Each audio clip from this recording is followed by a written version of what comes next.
Hello everyone, कैसे हैं आप लोग। आई होप कि आप लोग बहुत अच्छे होंगे और अपनी पढ़ाई को भी बहुत अच्छे तरीके से कंप्लीट और कवर अप कर रहे होंगे।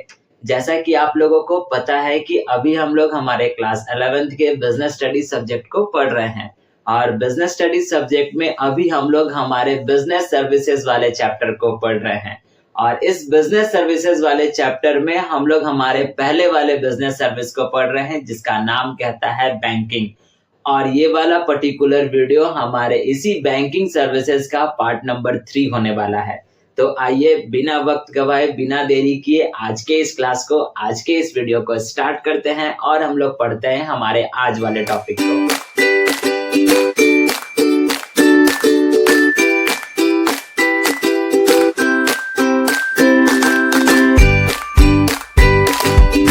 मैंने भी आपको बताया कि आज के इस क्लास में हम लोग हमारे बिजनेस सर्विसेज के पहले वाले बिजनेस सर्विस को पढ़ेंगे जो हमारा कहता है बैंकिंग। और ये वाला पर्टिकुलर वीडियो हमारे इसी बैंकिंग सर्विसेज का पार्ट नंबर 3 होने वाला है। तो बेसिकली आज के इस क्लास में हम लोग कौन से टॉपिक को पढ़ेंगे, तो आज के इस क्लास में हम लोग पढ़ेंगे और सीखेंगे कि आखिरकार एक कमर्शियल बैंक के कौन कौन से फंक्शंस होते हैं। यानी कि आज का हमारा जो टॉपिक है जो होने वाला है functions of a commercial bank.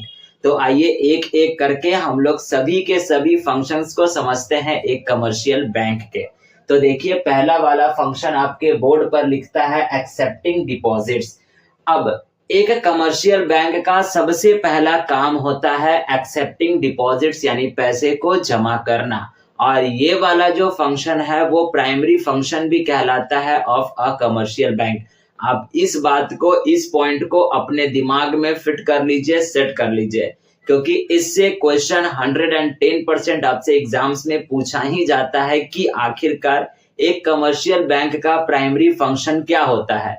तो एक कमर्शियल बैंक का प्राइमरी फंक्शन होता है यानी सबसे पहला काम होता है अपने कस्टमर्स के पैसे को जमा कराना और उसके बाद उनको लोन्स देना। वही देखिए मैंने यहाँ पर लिखा है एक्सेप्टिंग डिपॉजिट्स और टू गिव लोन्स। तो आप इस बात को हमेशा याद रखिएगा कि एक कमर्शियल बैंक का प्राइमरी फंक्शन होता है कौन कौन सा।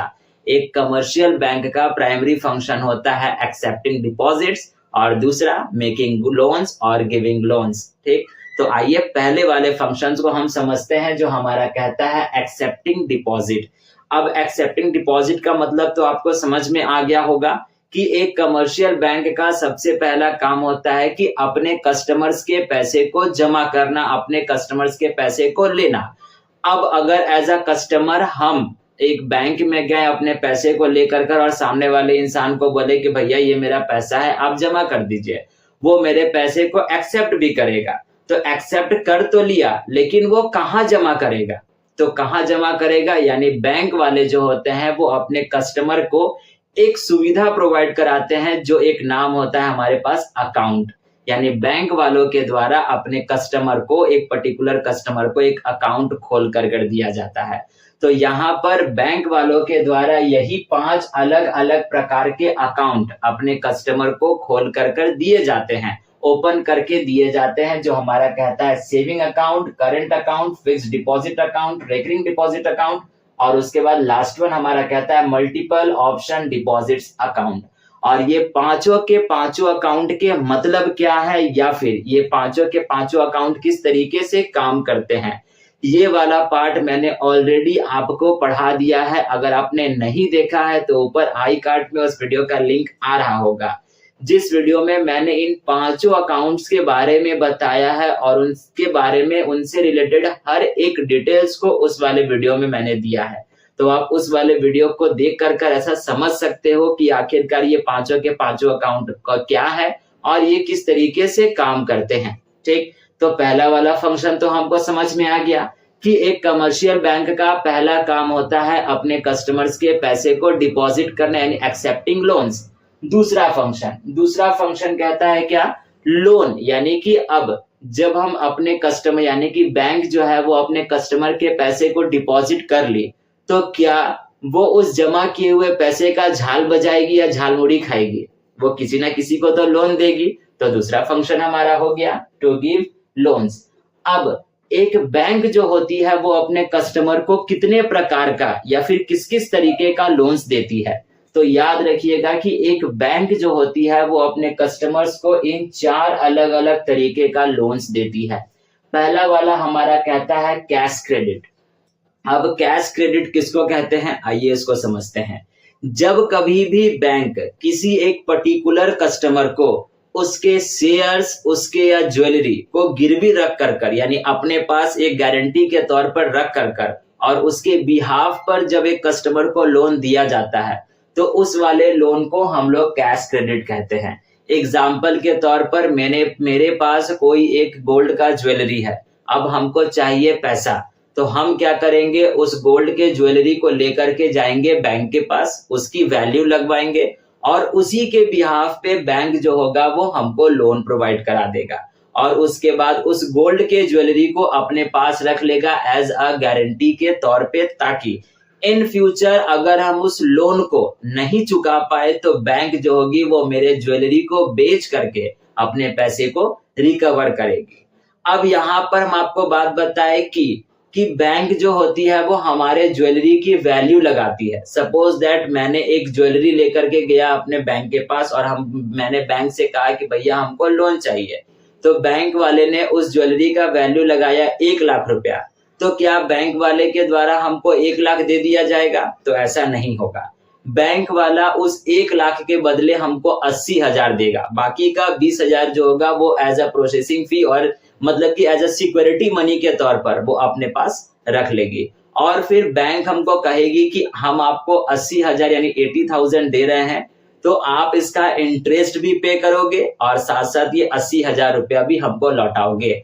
तो जिस दिन जिस समय आप हमको मेरे 80,000 रुपीज को लौटाओगे और साथ साथ इंटरेस्ट भी लौटाओगे, यानी कि हमारे पास जो है जो कि मूल और सूद दोनों जब आप हमको लौटा दोगे तो हम आपके रखे हुए ज्वेलरी को वापस से लौटा देंगे। तो पहला वाला हमारे पास लोन यही कहता है कैश क्रेडिट। अब दूसरा तरीका लोन का हमारा कहता है ओवरड्राफ्ट। लेकिन याद रखिएगा कि ये ओवरड्राफ्ट जो है वो सभी लोगों को नहीं मिल सकता है। जैसे कैश क्रेडिट हर एक लोग को मिल सकता है। मेरे पास खुद का जमीन है, हम उसके बिहाफ पे लोन ले लिए, खुद का ज्वेलरी है उसके बिहाफ पे लोन ले लिए, लेकिन ओवरड्राफ्ट वाली फैसिलिटी या ओवरड्राफ्ट के तौर पर लोन बैंक जो होती है वो सभी कस्टमर्स को नहीं देती है। अब बैंक जो है वो ओवरड्राफ्ट किस बेसिस पर देती है या फिर कैसे कस्टमर्स को देती है? तो बैंक जो है वो ओवरड्राफ्ट वाला लोन उन कस्टमर्स को देती है जिनके पास करंट अकाउंट होता है। करंट अकाउंट आपको पता है, अगर आपने नहीं देखा है तो मैंने इस वाले वीडियो में ऑलरेडी बताया हुआ है कि करंट अकाउंट कहते किसको है।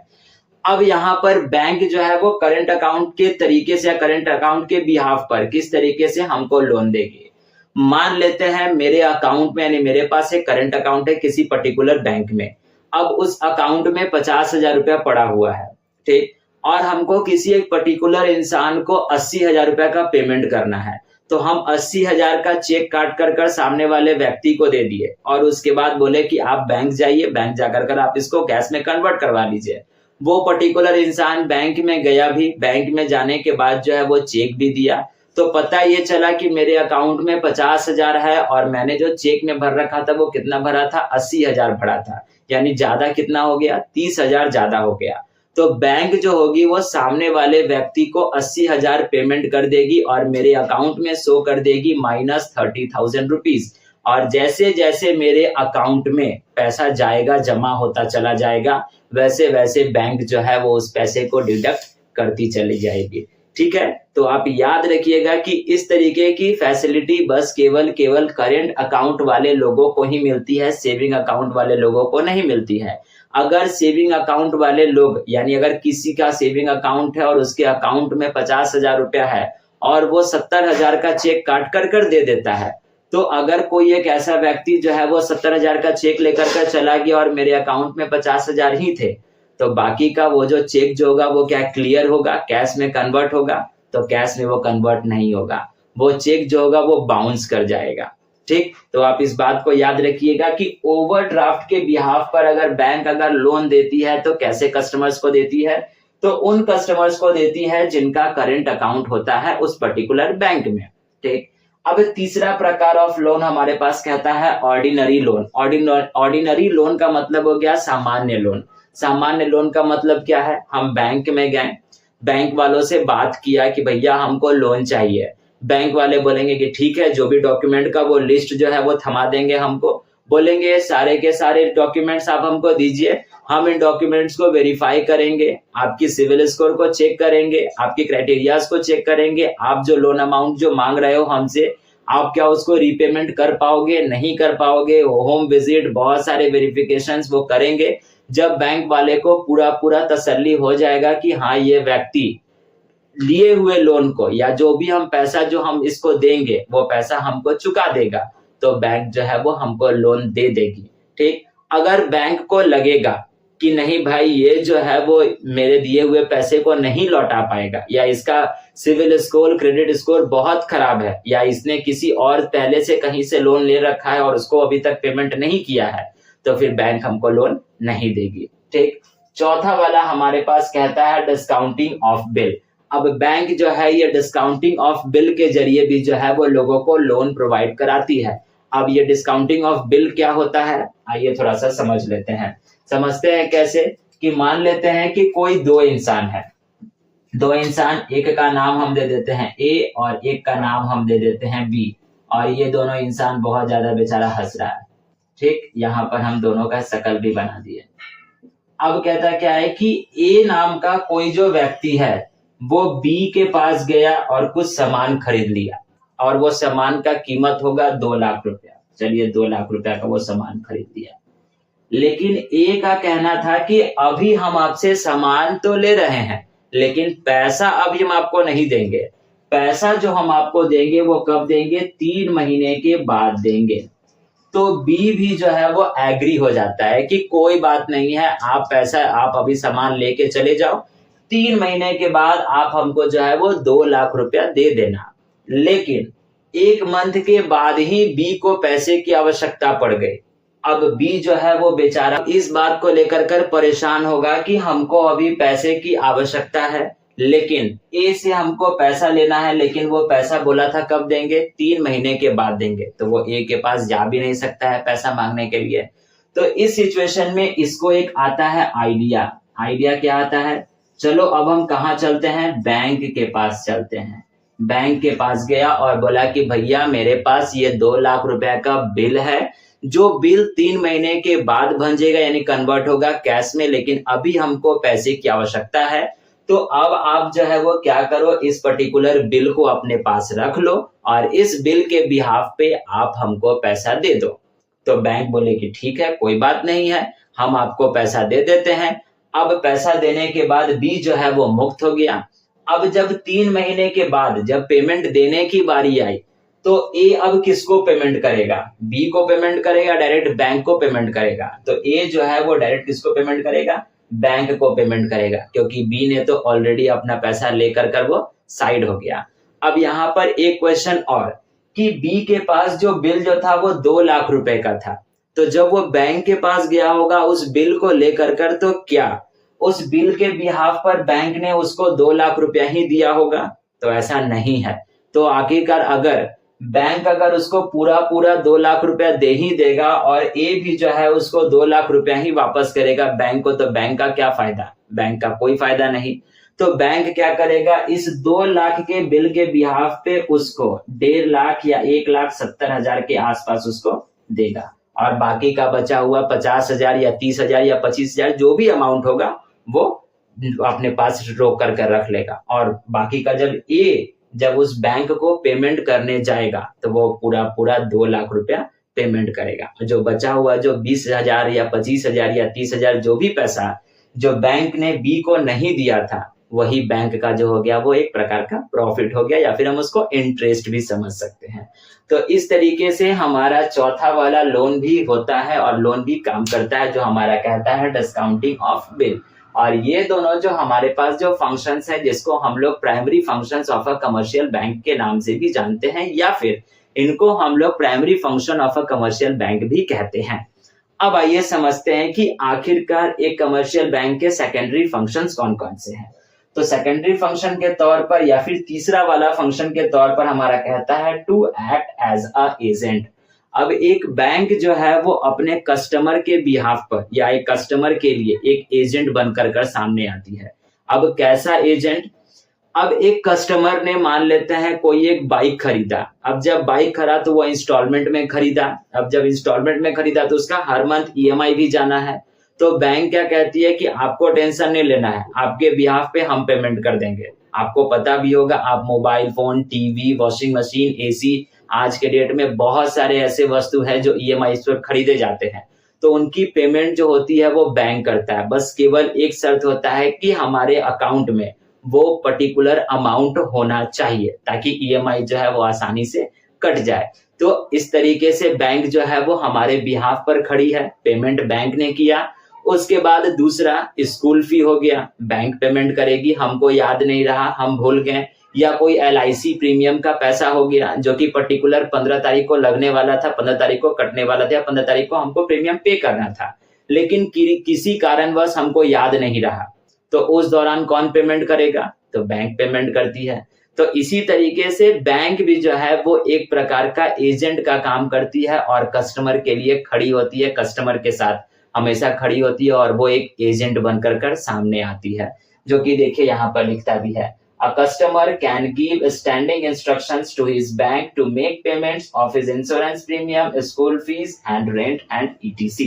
तो बैंक्स जो है वो इस तरीके से एज अ एजेंट के तौर पर सामने आती है और खड़ी होती है कस्टमर के लिए। लेकिन एक क्वेश्चन और इसमें कि क्या बैंक अपने मन से किसी को पेमेंट कर देगी? तो ऐसा कभी नहीं होगा। जब तक हम बैंक को नहीं बोलेंगे तब तक बैंक जो है वो किसी तरीके का पेमेंट किसी भी सामने वाली पार्टी को नहीं करेगी।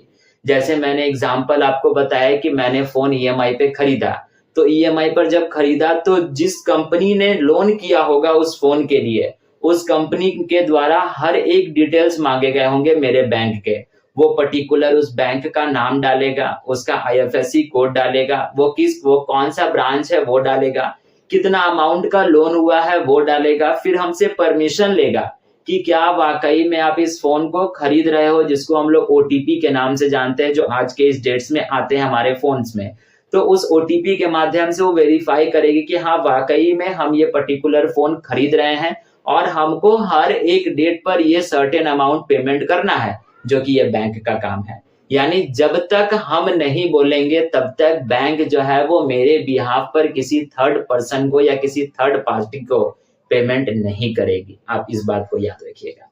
ठीक, अब हम बढ़ते हैं हमारे चौथे वाले फंक्शन की ओर, जो हमारा कहता है अदर सर्विसेज। यानी बैंक जो है वो और भी बहुत सारे सर्विसेज हमको देती है, जैसे एटीएम की सुविधा हमको बैंक देती है, डेबिट कार्ड की सुविधा बैंक देती है। डेबिट कार्ड में भी बहुत सारे अलग अलग प्रकार के कार्ड्स आते हैं, आपको पता भी होगा, मास्टर कार्ड, वीजा कार्ड, उसके बाद इंटरनेशनल कार्ड, डोमेस्टिक कार्ड, बहुत सारे कार्ड होते हैं। फिर वही बैंक जो होती है वो हमको क्रेडिट कार्ड की सुविधा भी प्रोवाइड कराती है। अब क्रेडिट कार्ड किसको कहते हैं आप भली भांति जानते हो। आज के इस युग में कोई भी एक ऐसा बच्चा नहीं होगा जिसको एटीएम, डेबिट कार्ड और क्रेडिट कार्ड के बारे में नहीं पता होगा। तो इनके बारे में हम ज्यादा डिस्कस नहीं करेंगे, बस केवल हम इतना जानेंगे कि बैंक के द्वारा ये डेबिट कार्ड, क्रेडिट कार्ड और एटीएम जैसी सुविधा जो है वो दी जाती है। नेक्स्ट वन सुविधा आरटीजीएस और एनईएफटी, जिसका आरटीजीएस का फुल फॉर्म होता है रियल टाइम ग्रॉस सेटलमेंट और एनईएफटी का फुल फॉर्म होता है नेशनल इलेक्ट्रॉनिक फंड्स ट्रांसफर। तो ये और भी सुविधाएं जो है जो हमारे बैंक के द्वारा एक कस्टमर को दिए जाते हैं और ये बैंक के फंक्शंस होते हैं। और एक लास्ट सुविधा हमारे पास जो है जो कहता है इलेक्ट्रॉनिक बैंकिंग, जिसको हम लोग ई बैंकिंग के नाम से भी जानते हैं। अब ये ई बैंकिंग है क्या, ये किस तरीके से काम करता है, ये कौन से पक्षी का, कौन से चिड़िया का नाम है ई बैंकिंग, इसको हम लोग नेक्स्ट वाले वीडियो में पढ़ेंगे और नेक्स्ट वाले वीडियो में समझेंगे। तो यानी कि आज के इस वीडियो के लिए बस हम लोग अभी इतना रहने देते हैं। अभी आप क्या कीजिए, वीडियो को पॉज कर लीजिए और इसका स्क्रीनशॉट लेकर कर अपने पास रख लीजिए और मेक श्योर कि आप इसको अपने कॉपी में बहुत अच्छे तरीके से राइट डाउन कीजिएगा।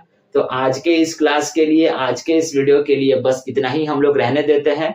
अगर आप इस वीडियो को यहाँ तक देखे हो, ये सारे के सारे फंक्शंस, ये सारे के सारे पॉइंट, मेरी बातें अगर आपको अच्छे तरीके से समझ में आई हैं, तो वीडियो को लाइक करके जाइएगा। चैनल पर नए होंगे तो चैनल को सब्सक्राइब भी कर लीजिएगा और अपने फ्रेंड्स के साथ शेयर भी करते जाइएगा।